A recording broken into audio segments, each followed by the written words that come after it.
I remember starting my fitness journey. I wanted to be stronger. I wanted to get in shape. I wanted to run faster. I wanted to look better. So one New Year's Eve, I joined Planet Fitness. $10 a month. Felt good. I walked in there and I seen a bunch of other people who were overweight and in the gym to look better. Started going 3 to 5 days. Quickly it turned to 6, 7. Every day of the week I was in the gym. I started getting in shape. The standard was the people in that gym. I was way bigger than them. I was stronger than them. Started going in there with my sleeves ripped off, shorts on to show my legs. People were looking at me while I was working out. Then I started school that semester. I met this dude. This dude was strong. He was brolic. He was bigger than me. I was intrigued. I asked him one day if I could go to his gym. His gym was a little bit more pricey. I walked in and I was intimidated. I had a shirt with no sleeves on it and a sweater in my hand. As soon as I walked in the gym, I put my sweater on. These people were huge. I was puny, tiny compared to them. But it ignited something in me. It made me want to get bigger. It made me want to get stronger. I ran upstairs and I quickly got a membership. And that's what the people who you surround yourself should do. Question number 1 is, who do you spend your time with? These people should motivate you. They should push you. They should inspire you. It's what we call the proximity effect. You become like the people you spend the most time with.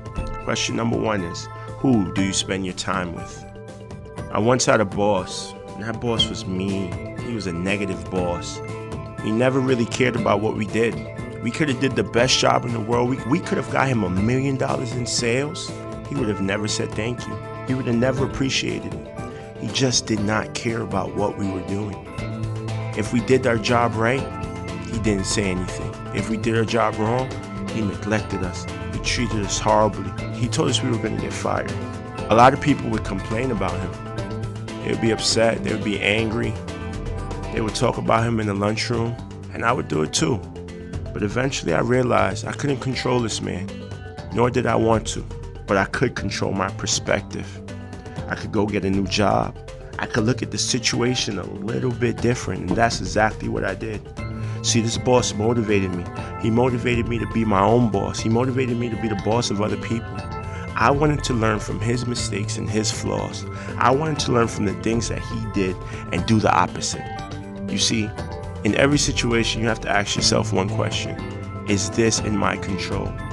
If it's in your control, control it. But as soon as you realize it's not in your control, change your perspective and let it go.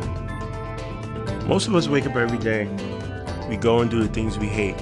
Go to a job we don't like. We do work that is not meaningful for us.